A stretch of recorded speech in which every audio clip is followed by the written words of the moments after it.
The Marvelous Land of Oz by L. Frank Baum. Chapter 9. The Scarecrow Plans an Escape. Tip slipped away from the girls and followed swiftly after the soldier with the green whiskers.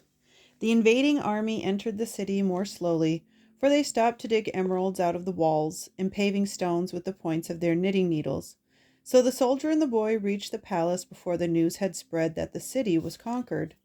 The Scarecrow and Jack Pumpkinhead were still playing at quoits in the courtyard when the game was interrupted by the abrupt entrance of the Royal Army of Oz, who came flying in without his hat or gun, his clothes in sad disarray, and his long beard floating a yard behind him as he ran.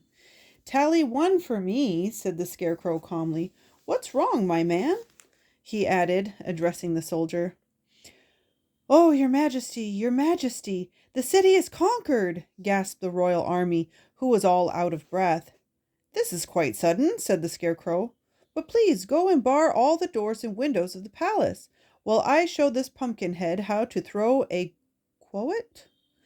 The soldier hastened to do this, while Tip, who had arrived at his heels, remained in the courtyard to look at the Scarecrow with wondering eyes. His Majesty continued to throw the quoits as coolly as if no danger threatened his throne, but the Pumpkinhead, having caught sight of Tip, ambled toward the boy as fast as his wooden legs would go. "Good afternoon, noble parent," he cried delightedly. "I'm glad to see you are here. That terrible sawhorse ran away with me." "I suspected it," said Tip. "Did you get hurt? Are you cracked at all?" "No, I arrived safely," answered Jack, "and His Majesty has been very kind indeed to me." At this moment the soldier with the green whiskers returned, and the Scarecrow asked, "By the way, who has conquered me?" "A regiment of girls gathered from the four corners of the land of Oz," replied the soldier, still pale with fear. "But where was my standing army at the time?" inquired His Majesty, looking at the soldier gravely.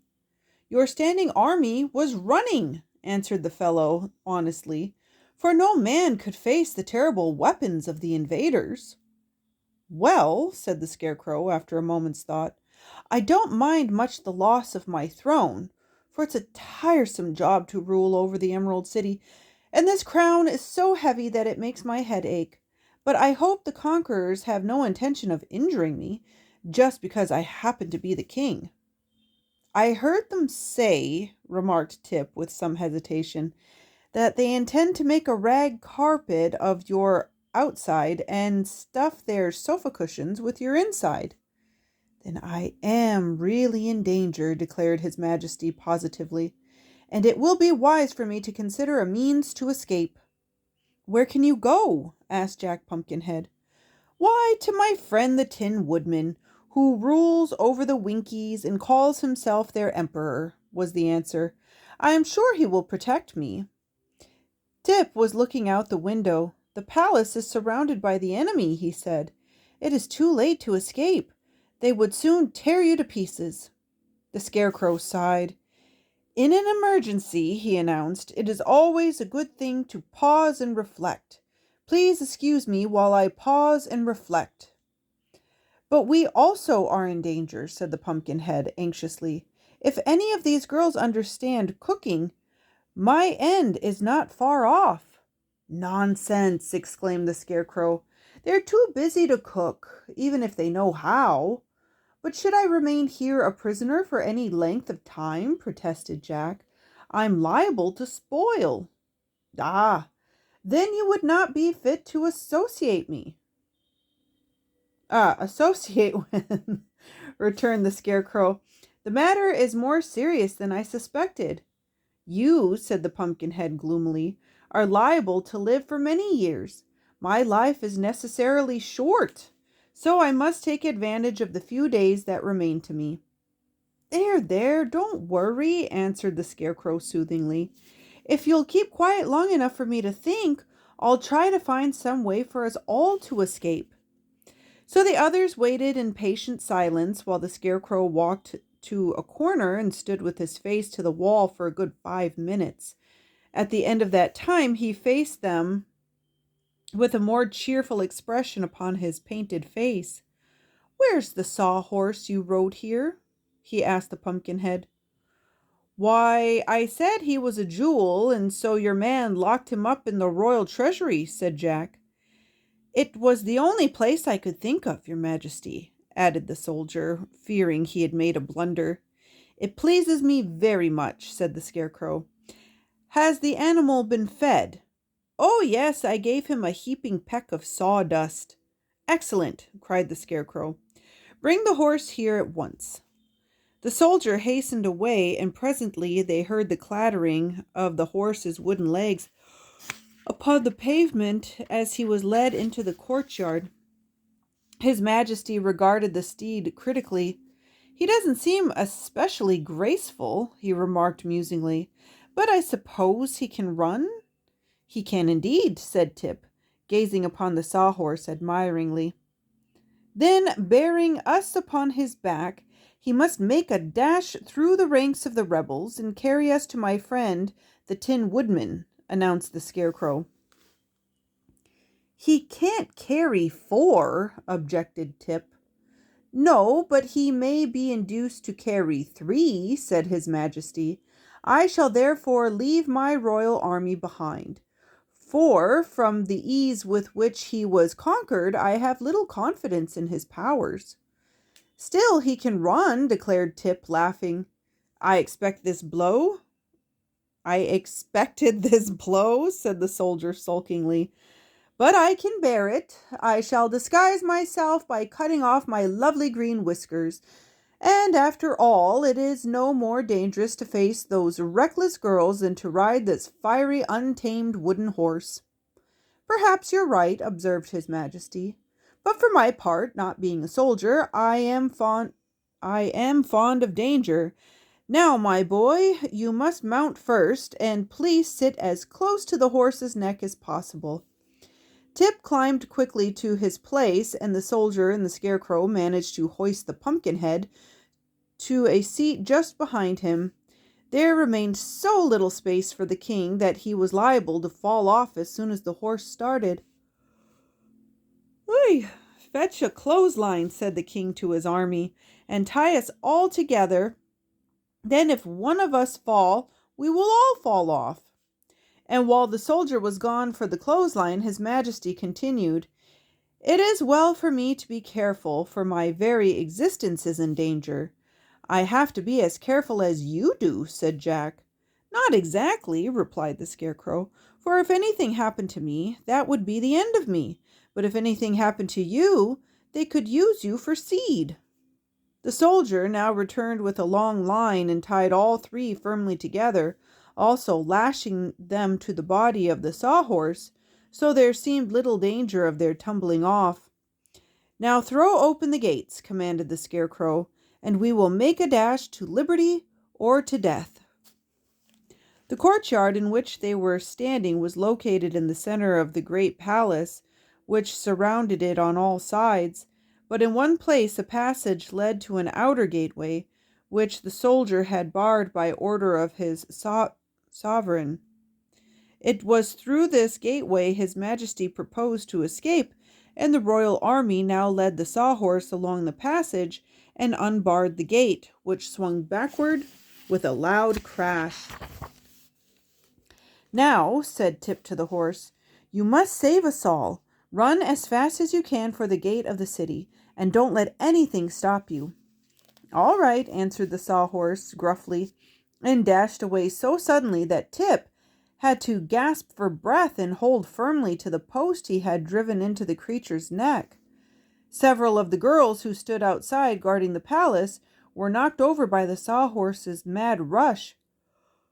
Others ran screaming out of the way, and only 1 or 2 jabbed their knitting needles frantically at the escaping prisoners. Tip got 1 small prick in his left arm, which smarted for an hour afterward, but the needles had no effect upon the Scarecrow or Jack Pumpkinhead, who never even suspected they were being prodded. As for the sawhorse, he made a wonderful record, upsetting a fruit cart, overturning several meek-looking men, and finally bowling over the new guardian of the gate, a fussy little fat woman appointed by General Ginger. nor did the impetuous chargers stop then. Once outside the walls of the Emerald City, he dashed along the road to the west with fast and violent leaps that shook the breath out of the boy and filled the Scarecrow with wonder. Jack had ridden at this mad rate once before, so he devoted every effort to holding with both hands his pumpkin head upon its stick, enduring meantime the dreadful jolting with the courage of a philosopher. Slow him up, shouted the Scarecrow. My straw is all shaking down into my legs.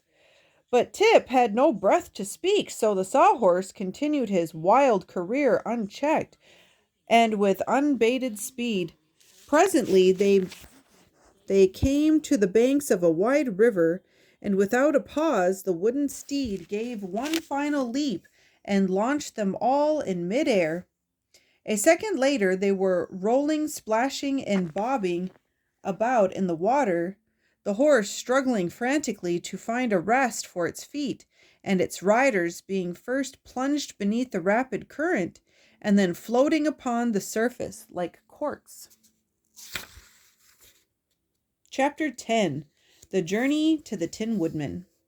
Tip was well soaked and dripping water from every angle of his body, but he managed to lean forward and shout in the ear of the Sawhorse, "Keep still, you fool! Keep still!"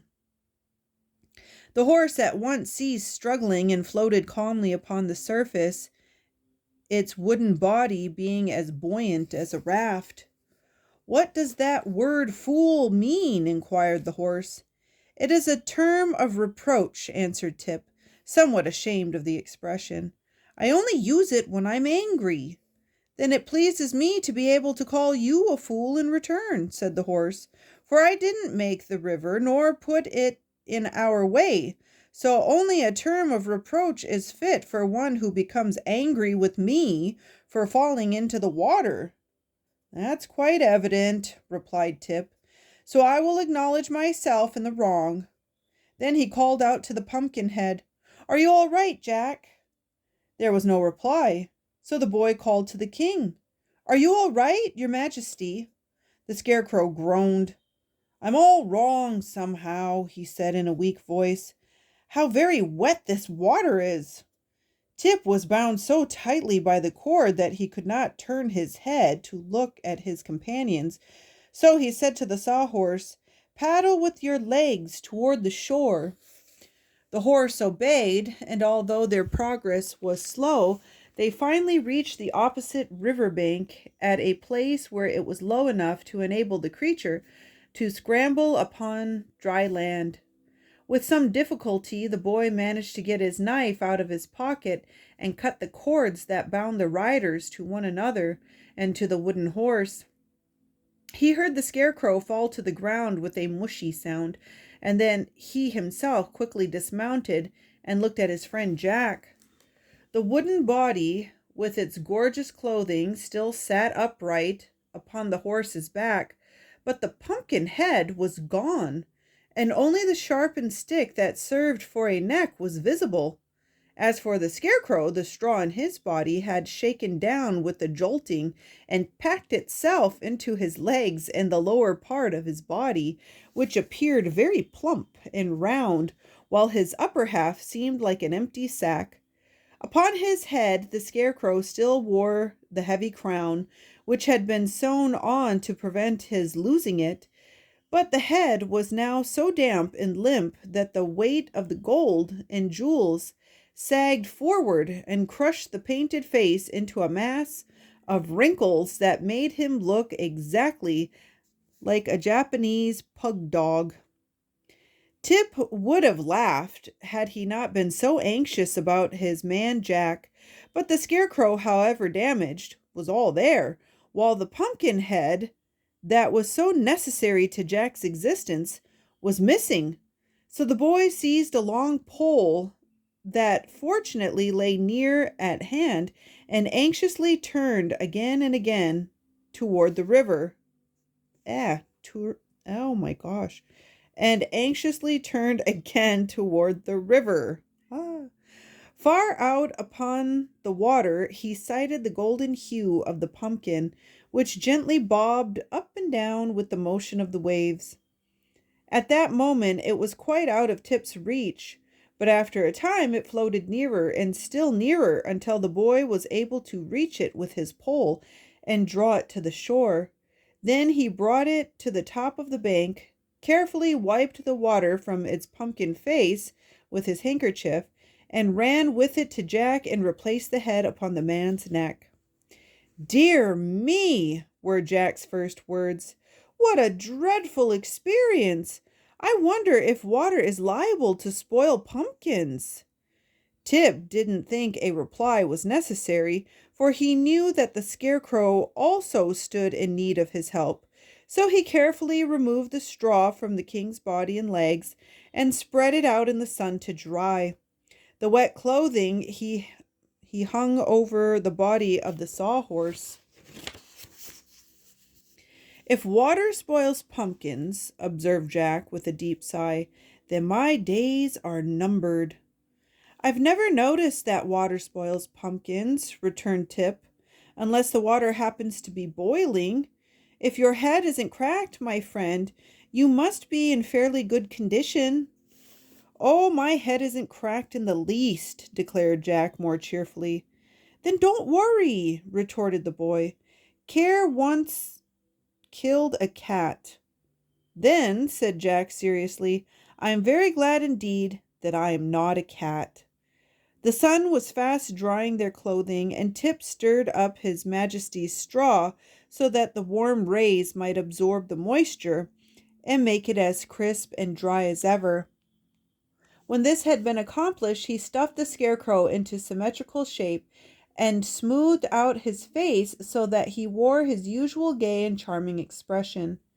"Thank you very much," said the monarch brightly, as he walked about and found himself to be well balanced. "There are several distinct advantages to being a Scarecrow, for if one has friends near at hand to repair damages, nothing very serious can happen to you." "I wonder if hot sunshine is liable to crack pumpkins," said Jack, with an anxious ring in his voice. "Not at all, not at all," replied the Scarecrow gaily. "All you need fear, my boy, is old age. When your golden youth has decayed, we shall quickly part company. But you needn't look forward to it. We'll discover the fact ourselves and notify you. But come, let us resume our journey. I am anxious to greet my friend, the Tin Woodman." So they remounted the Sawhorse, Tip holding to the post, the Pumpkinhead clinging to Tip, and the Scarecrow with both arms around the wooden form of Jack. "Go slowly, for now there is no danger of pursuit," said Tip to his steed. "All right," responded the creature in a voice rather gruff. "Aren't you a little horse?" answered the Pumpkinhead politely. The Sawhorse gave an angry prance and rolled one naughty eye backward toward Tip. "See here," he growled, "can't you protect me from insult?" "To be sure," answered Tip soothingly. "I'm sure Jack meant no harm, and it will not do for us to quarrel, you know. We must all remain good friends." "I'll have nothing more to do with that Pumpkinhead," declared the Sawhorse viciously. "He loses his head too easily to suit me." There seemed no fitting reply to this speech. For a time they rode along in silence. After a while the Scarecrow remarked, "This reminds me of old times.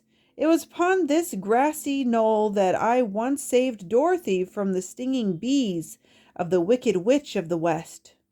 "Do stinging bees injure pumpkins?" asked Jack, glancing around fearfully. "They are all dead, so it doesn't matter," replied the Scarecrow. "And here is where Nick Chopper destroyed the Wicked Witch's gray wolves." "Who's Nick Chopper?" asked Tip. "That is the name of my friend, the Tin Woodman," answered His Majesty. "And here is where the winged monkeys captured and bound us, and flew away with little Dorothy," he continued, after they had traveled a little way further. Do winged monkeys ever eat pumpkins? Asked Jack with a shiver of fear. I don't know, but you have little cause to worry, for the winged monkeys are now the slaves of Glinda the Good, who owns the golden cap that commands their services, said the Scarecrow reflectively. Then the stuffed monarch became lost in thought, recalling the days of past adventures, and the Sawhorse rocked and rolled over the flower-strewn fields and carried its riders swiftly upon their way. Twilight fell by and by, and then the dark shadows of night. So Tip stopped the horse, and they all proceeded to dismount. I'm tired out, said the boy, yawning wearily, and the grass is soft and cool. Let us lie down here and sleep until morning.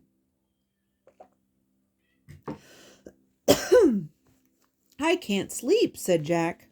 I never do, said the Scarecrow. I don't even know what sleep is, said the Sawhorse. Still, we must have consideration for this poor boy who is made of flesh and blood and bone and gets tired, suggested the Scarecrow in his usual thoughtful manner. I remember it was the same way with little Dorothy. We always had to sit through the night while she slept. I'm sorry, said Tip meekly, but I can't help it, and I'm dreadfully hungry, too. Here's a new danger, remarked Jack gloomily. I hope you're not fond of eating pumpkins. Not unless they're stewed and made into pies, answered the boy, laughing. So have no fears of me, friend Jack. What a coward that Pumpkinhead is, said the Sawhorse scornfully. You might be a coward yourself if you knew you were liable to spoil, retorted Jack angrily. There, there, interrupted the Scarecrow. Don't let us quarrel. We all have our weaknesses, dear friends, so we must strive to be considerate of one another. And since this poor boy is hungry and has nothing whatever to eat, let us all remain quiet and allow him to sleep. For it is said that in sleep a mortal may forget even hunger.